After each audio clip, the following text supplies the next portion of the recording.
छत्रपती संभाजीनगरमध्ये आज दिवसभर मराठा आरक्षण गोलमेज परिषदेचं आयोजन करण्यात आले।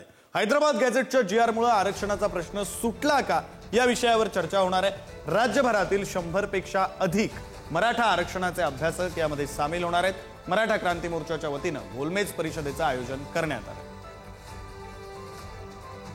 2 तारखेला मराठा आरक्षणासंदर्भात जो शासन निर्णय झाला आहे हैदराबाद गॅझेटनुसारचा, त्यामध्ये नेमकं मराठा समाजाला काय मिळालेलं आहे, मराठा आरक्षणाचे सर्व प्रश्न मिटले आहेत का, आणि मिटले नसतील तर मग त्यावर काय उपाययोजना करता येतील, कसं मराठा समाजाला या सर्व आरक्षणाचा फायदा मिळवून देता येईल, या सर्व विषयावरती चर्चा करण्यासाठी आज छत्रपती संभाजीनगरमध्ये मराठा क्रांती मोर्चाच्या वतीने मराठा आरक्षण गोलमेज परिषदेचे आयोजन करण्यात आलेले आहे।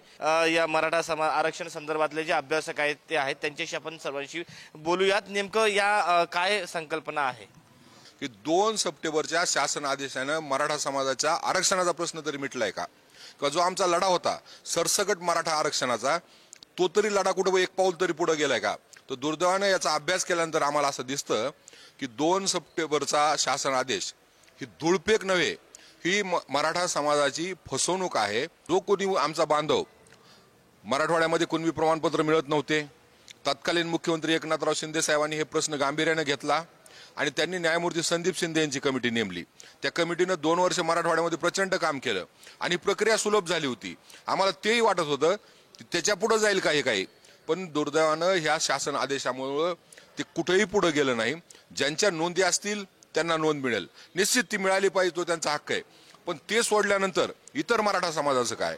कोल्हापूर गॅझेट आणि गॅझेटेर मधला फरक आणि छत्रपती शाहू महाराजांबद्दल जे उपद्रोह झालेला आहे आणि त्यांच्याबद्दल जे गैरसमज पसरवण्याचा प्रयत्न केलेला आहे, त्याबद्दल एक स्पष्टीकरणासाठी चर्चा आज होणार आहे।